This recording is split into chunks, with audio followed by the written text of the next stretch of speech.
so much for joining me on my program once again. I appreciate you wherever you're joining me from. I say good morning, good afternoon, good evening. Accept my greeting according to your time zone. If you have not subscribed to my channel, please kindly subscribe to my channel. Click the notification bell so that you'll be notified anytime I upload a video. You can be among the first to receive it. Then go to the comment section at all times. Leave your comment, drop your contribution. If you have suggestions, make it out there. If you have any criticism, put it down on the comment section. It will make us to get better, presenting you a better program. Thank you. Where his name in that contract from Nigeria? Was it not recently his wife died? When his wife died, did you hear Nigerian government speak? Did you hear anybody paying him, including our own people, even our own politicians? Our own politicians. The case of our eternal leader, the death of our eternal leader, if not for Goodluck Jonathan, because that one is a Biafran also, at least he still has some Biafran blood in him, he would have not been given a state burial. If not for Jonathan, Dim Odumegojuku would have not been given a state burial. But I thank Chukwu Okabiama that Biafrans will be on his side. And I thank Chukwu Okabiama that he was buried with Biafran flag. He was buried with Biafran flag. Even with all their state nonsense, the Biafran flag was very important. He was buried with it. So when you are looking at all these things that are happening, why must anybody continue to focus on things that doesn't matter? The things that matter to us today is how to get our freedom, how to have a name and be the people we are supposed to be. That is what is supposed to matter for you and I. Not fighting each other, not blackmailing each other, not attacking each other. We can disagree. Disagreement is normal. Even husband and wife disagree. Brothers and sisters disagree. Families disagree. Even for a long time, and they come back and agree. This disagreement is part of the thing. But don't go extra mile to begin to pull down the pillars that is holding the struggle. Don't go extra mile to be destroying yourself, thinking that you are destroying someone. Today, the Biafran people have chosen a prime minister, chosen by Biafran people. The only good thing you can do for yourself is to support him. If you don't support him, do not criticize him. Stay on your own lane. If you know that which you know you can do. If you want to create your own group, try and create your own group. If you can convince people you're convinced and begin to pursue Biafra your own way, there's nothing wrong with that. There is absolutely nothing wrong with that. Pursue it in your own way. If you succeed in getting Biafra, I believe you, we are going to join you in Biafra land. If we get it before you, you will join us. Whoever has a fault, the Biafran court will decide. The Biafran court will begin to decide. From all we are seeing today, when we talk about the Biafran government in exile, it will show you that we are not playing. It is not a play. Everything you are doing today, online and offline, is recorded. It's on record. So every one of us must be careful. Be mindful of what you say and what you do. My brother Solomon, you can come in. Okay, thank you so far, so good for the contribution and the statement and the teaching and the preaching you are making so far. Honestly, our leader have said this thing some time ago. He said that if you know what you can do to make sure say Biafra come, do it. If you are more better than him, come up. He have put that challenge for how many years? Up to now, nobody ever come up to say, I will stand against that challenge and show you that I have what it takes to bring Biafra. The only work our people know how to do very well is just to sit back and criticize you. For them to support you is a problem. For them to appreciate what you are doing is a problem. They will criticize you, talk evil about you, but what you are doing is good, but they cannot support you and they will not join you to do it. They will sit outside. That is why you see most of them paying a heavy price. A heavy price, because you can't criticize your own brother that are planning good thing concerning you and him. Then at the end of the day, you get good thing from the enemy that you are working with against your brother. The enemy cannot trust you. They cannot, because they know that you have betrayed your brother. Is it them that you cannot betray? So they cannot trust you. That is why you see them paying heavy price after everything. I remember Zogo. I remember when our leader, eternal leader, warned him that your people that you have surrendered you is your enemy. He didn't listen. He won Nigeria, and the atrocities one Nigeria happened to him. Today, nobody remembers him. We see all the whole criminals that are participating in one evil thing or the other, and they are celebrating them because Nigeria is designed for evil. Nigeria is not meant for good living. Nigeria is not meant for anything good. Because if Nigeria is meant for anything good, Murtala Muhammad, for number one, will not be in a currency of the nation. Chocolate of name, putting his name in international airport and other things. Even Abacha, that is highest looter all over the earth, they cannot be mentioned. But because Nigeria is designed for evil, that's why you see them celebrating evil, and that's why you see them no good things happening in Nigeria. Upon all the whole churches and Christians, every that thing that is Nigeria, still evil still triumph over good thing in Nigeria. Evil still triumph over good thing in Nigeria. That is why there's no good thing that can happen in Nigeria. It is only killing every day, killing every day, evil thing, hardship. People are suffering, people are sick. You can't go to hospital and get the better treatment. If you don't have money, nothing for you, you will die. People are using all sorts of means to survive in Nigeria. Nigeria is the headquarters of evil all over this world. And I normally tell people this thing, I have facts and figures to prove it to anybody that can challenge me. Name one good thing in Nigeria. Is it good load? Is it light? Is it health? Tell me. Why our people are dying in the Mediterranean Sea? Why are people running away from their home if Nigeria is good? Tell me one good thing that about Nigeria. Nigeria is a state, is a headquarters of evil all over this earth. If I might tell you that the hellfire we are talking about is in Nigeria, you will argue me somehow. But if you argue me, I will prove to you. If motor get accident here now, catch fire now, people will burn to ashes. If a pipeline explosion happen here, it will burn down the whole community. Tell me any part of this earth that even Western world that such a thing will happen. Fire will just burn. Fire will just break, will come up like this. Fire we cannot quench it. Look at this wildfire that happened over the entire Western world before. Some time ago, I was watching how these people are making sure that this thing did not escalate. But in Africa here, mostly in Nigeria here, it's not the same. Evil every day. So concern our people that are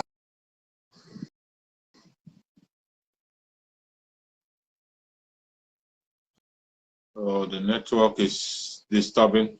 those The network that Fulani gave birth during the war and before the war and after the war. So you see that most of them are the offspring of our enemies that are continuing existing.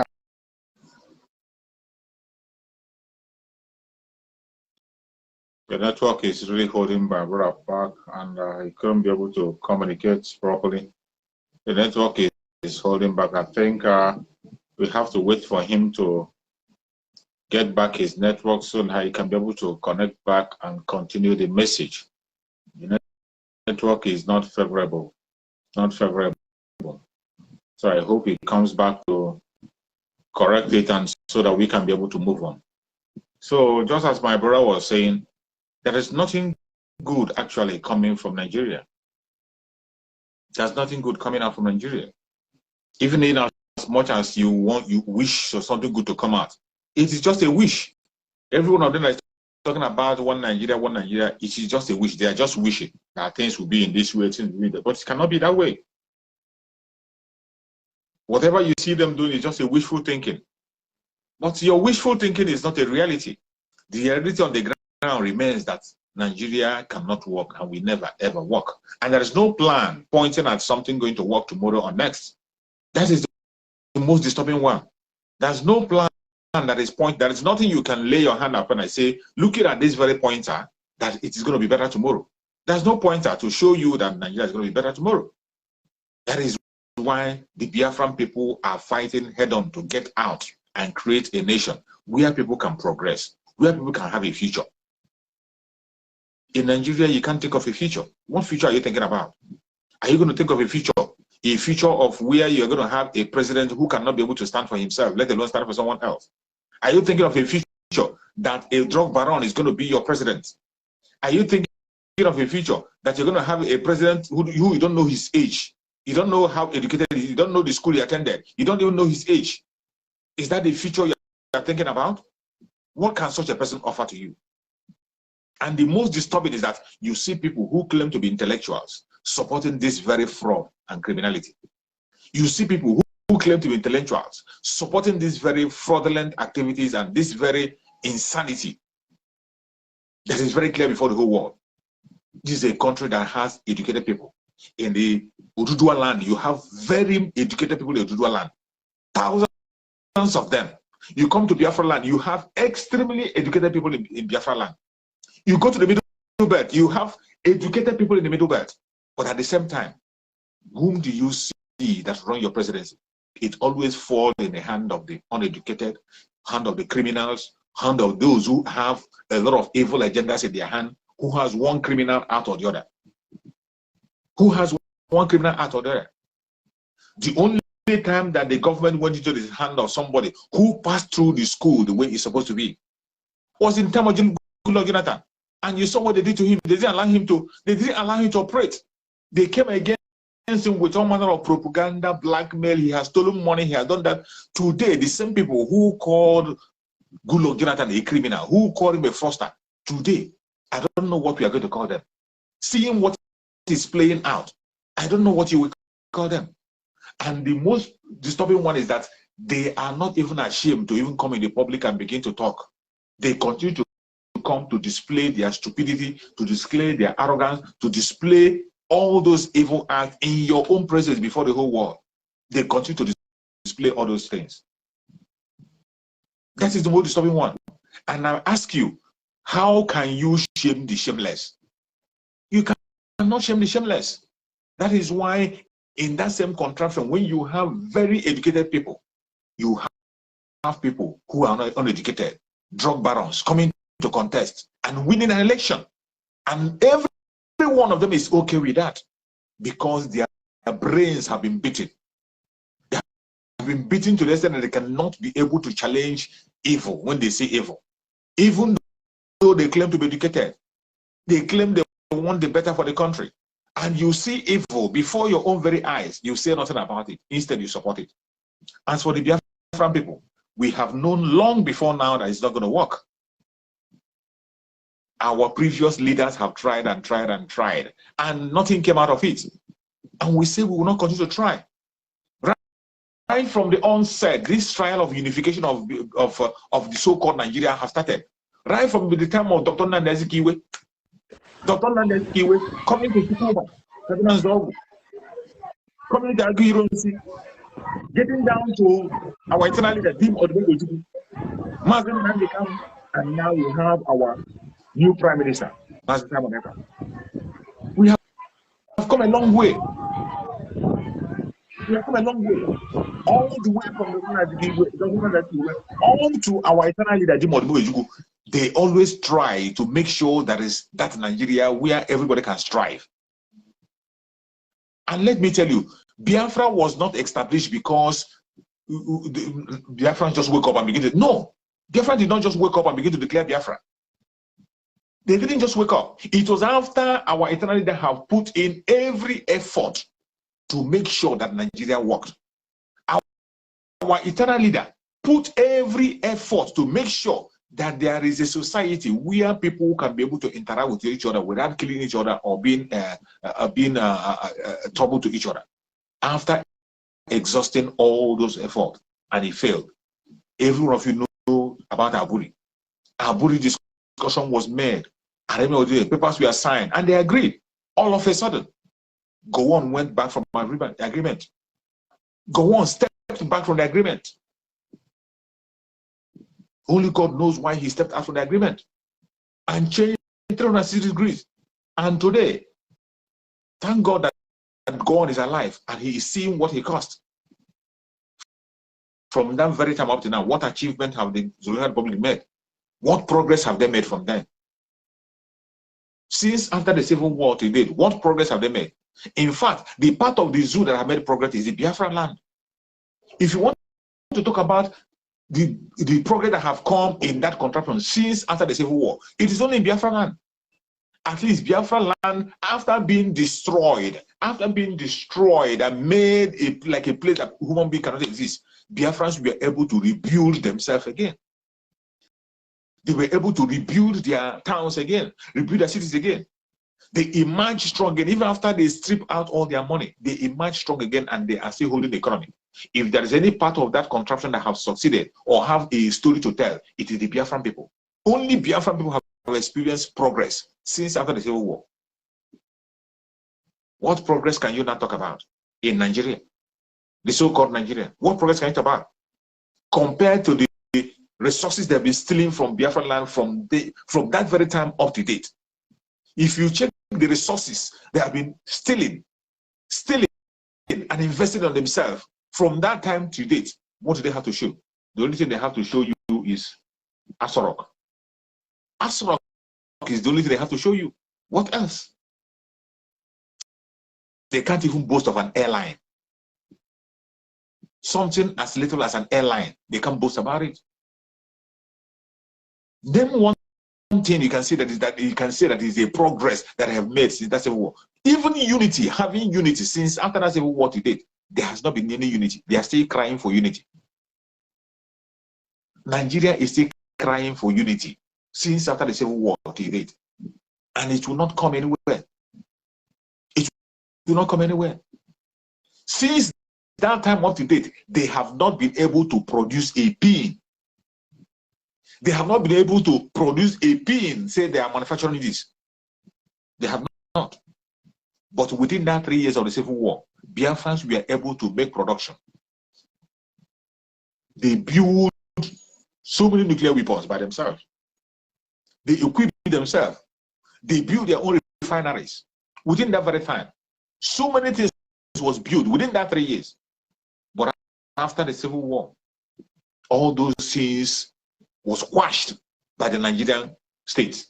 The Nigerian state make sure that they destroy all those things. So many of them now who were able to escape now and get out of the country now, they are doing exploits. The man that built the fastest computer was a Biafran child. The fastest computer on the planet Earth today, Emma Wale, is a Biafran man that built it. He was there during the Biafran War. He was a child then. The man that built the fastest computer. But since after the Civil War today, what achievement had the contract called Nigeria? But they have not made any achievement. At least in Biafran land, you still have the Innocent Moto. Innocent Moto is making cars, assembling and creating cars. With all the restrictions and all the hindrances, a Biafran was still able to establish that.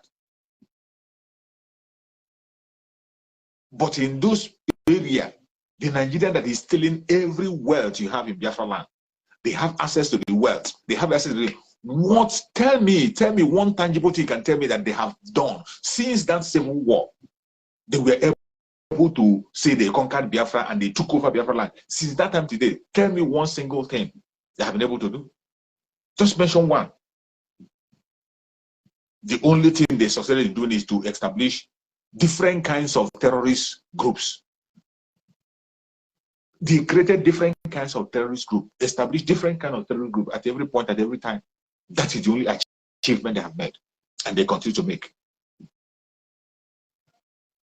You see why every one of us, Biafran, should focus and wake up. And I thank you, Gabriel, today, that even some other indigenous tribes are waking up.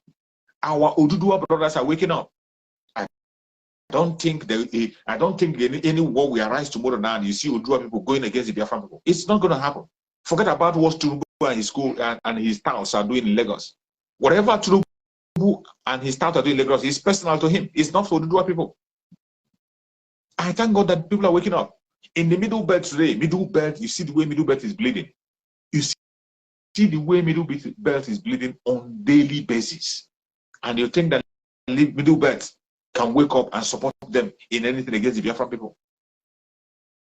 The Middle Belt are more than ready to get out of the zoo to protect their land and defend their land. I don't know what is going to happen to them when Otto finally leaves power. If someone Otto finally leaves power and they get an APC man in Benue State, I wonder what is going to happen in that area. They have already started. The signal is already there. As soon as they have won, seen that their own man have won the election, they resume attack in Benue State. Lives have been lost, right, left, and center. You see why it is very important. Even this message of preaching is not only for Biafrans. Every indigenous tribe in that contraption called Nigeria should wake up. Wake up from your sleep. You have slept for a very, very long time. Wake up and face reality. Time has come that every one of us must put our hand on deck and break this very contraption peacefully. Break it up. Let every region go to their own separate ways and grow at their own speed. It doesn't matter what you want to practice. It doesn't matter what you believe. It doesn't matter your religion.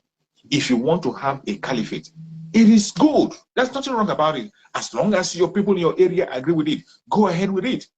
That will not stop us from visiting. That will not stop us from doing business if we choose to. Let every region be on their own. Establish the government that is very suitable for them. Establish and pursue that direction which is suitable for them. That is what we are calling for.